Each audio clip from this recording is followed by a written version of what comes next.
70 वर्षों के बाद जमीन सर्वे शुरू हुआ है। सर्वे का टाइम क्या है, कब से कब तक होना सर्वे है? क्योंकि किसान लोग कुछ ऐसे परेशान है, जमीन मालिक लोग सोचते हैं क्या अगर सर्वे नहीं कराएंगे तो क्या हो जाएगा, इसमें खुद जाएंगे करने के लिए या आना पड़ेगा ब्लॉक कार्यालय मैम? 70 वर्षों के बाद जो ये सर्वे शुरू हुआ है, आखिर किसान जो जमीन मालिक है उसको क्या कुछ करना सर्वे पड़ेगा? जो है 100% लोगों का मतलब हम्म। अभी सरजमीनी पर जितनी ज़मीन उपलब्ध है, या तो वहाँ रैयत रह रहे हो या नदी हो, नाला हो, पहाड़ हो, आप एक तरह से ये सोचिए कि जितनी भी ज़मीन उपलब्ध है सरजमीनी पर वो 100% कवर करता है भूमि उसको। सुधार मंत्री जो है दिलीप जायसवाल जी, उनका कहना है कि उन्होंने नंबर जारी किया है और ये कहना है कि अभी जो बिहार में हलचल सी मची हुई है और कुछ लोग ऐसे होते हैं जो सर्वे के नाम पे ठगी करते हैं, उन लोगों के लिए आप क्या संदेश रहेगा आपका?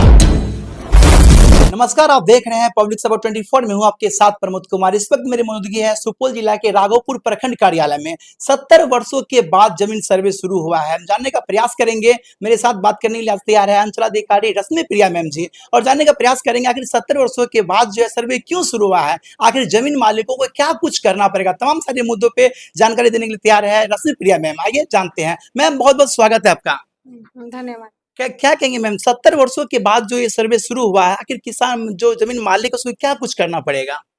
देखिए 70 वर्ष से भी ज़्यादा समय के बाद ये सर्वे शुरू हुआ है। बीच में जो सर्वे हुआ था, वो किसी कारणवश पूरा नहीं हो जी पाया है, जी। वो नॉट फाइनल है।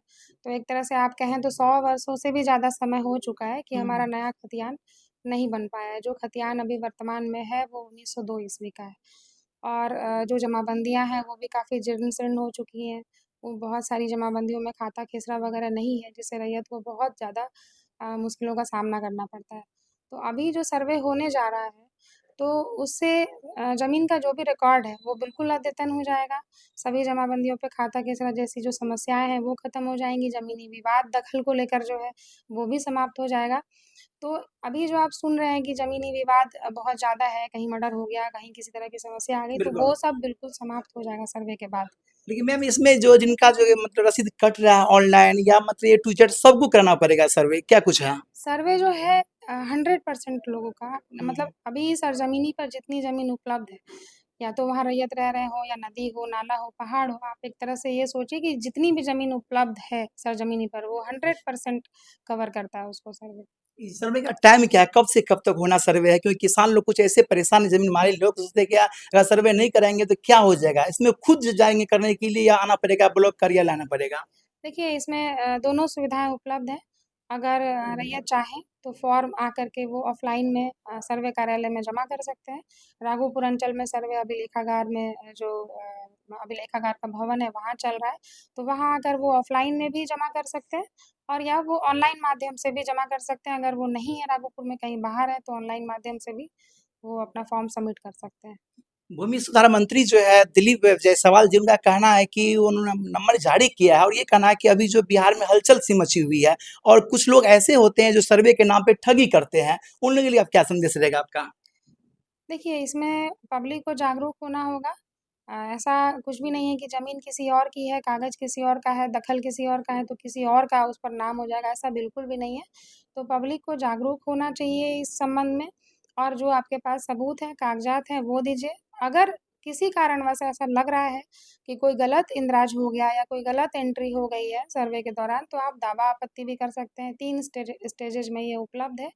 तो घबराने की ज़रूरत बिल्कुल नहीं है। अगर कोई ठगी करने की बात कहता है या बहुत सारे ऐसे लोग हैं जो सर्वे के टाइम पे एक्टिव हो जाते हैं, रैयत को परेशान करते हैं गलत तरीके से, तो उन लोगों के बहकावे में नहीं आना है। आप जो सर्वे के लोग हैं, जो ऑफ़िशियल्स हैं, जो अमीन हैं, उनसे बात कीजिए, उनसे सही जानकारी उनको दीजिए, उनको सही कागज़ दीजिए और अगर फिर भी किसी वजह से अगर कोई गलत एंट्री हो जाती है, तो उसमें भी दावा आपत्ति का इसमें प्रावधान है। बिल्कुल भी घबराने की किसी को इसमें ज़रूरत कोई नहीं है। निश्चित समय दिया गया है कि कब तक में हो जाना है, कोई निश्चित टाइम? देखिए, सरकार इसको बहुत जल्द से जल्द पूरा करना चाहती है।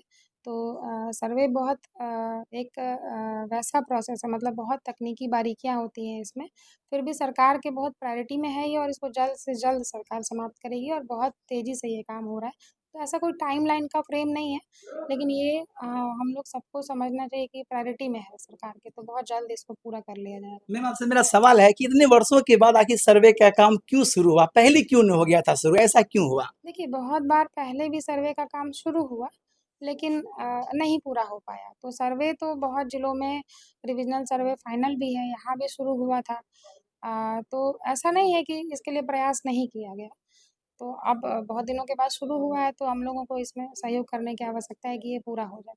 जो ज़मीन मालिक लोग हैं, उनको क्या कहना चाहिएगा आप अपने संदेश के माध्यम से? क्योंकि ऐसे लोग हैं जो हम लोगों को भी शिकायत आती है कि यहाँ पैसा लगता है, वहाँ पैसा लगता है और हर जगह पैसा लगता है, उनको क्या कहिएगा? देखिए, कहीं भी पैसा नहीं लगता है। अगर आप सही प्लेटफ़ॉर्म पे जाकर अपनी बात रख रहे हैं, बिल्कुल। आप सर्वे जहाँ हो रहा है उस ऑफ़िस में आ रहे हैं और उन पदाधिकारियों से बात कर रहे हैं, जो सर्वे अमला है हमारा, जी, जी। उनसे जो लोग जुड़े हैं उनसे बात कर रहे हैं, तो कहीं पैसा नहीं लगता जी, है। जी। लेकिन अगर आप उनसे ना बात करके बाहर किसी और से बात कर रहे हैं, किसी बहकावे में आ रहे हैं, तो फिर आप ठगे जाएँगे।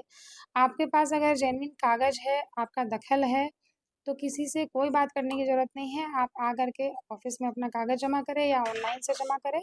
तो इसमें किसी भी दूसरे लोग जो बाहरी लोग हैं, ठगने का प्रयास करें तो उनसे बचने की आवश्यकता है। चलिए, समय देने के लिए आपका बहुत-बहुत धन्यवाद मैम। Thank you. तो ये थे मेरे साथ रश्मि प्रिया मैम, जिनका आपने सुना, जो कि इनका कहना ये है कि ज़मीन सर्वे इसलिए ज़रूरी पड़ा है क्योंकि किसी का ज़मीन है, आए दिन जो है मर्डर हो जाता है, हत्या हो जाता है ज़मीन को लेकर के, काफ़ी तमाम मुद्दे हो जाते हैं। उन सब से बचने के लिए ज़मीन का सर्वे ज़रूरी था। फिलहाल हमारा ये प्रयास कैसा लगा और अंचलाधिकारी जो बताए उनके बारे में आप क्या सोच रहे हैं, कमेंट करके बताएँ और आप देखते रहे पब्लिक सपोर्ट 24 में। प्रमोद कुमार, धन्यवाद, जय हिंद।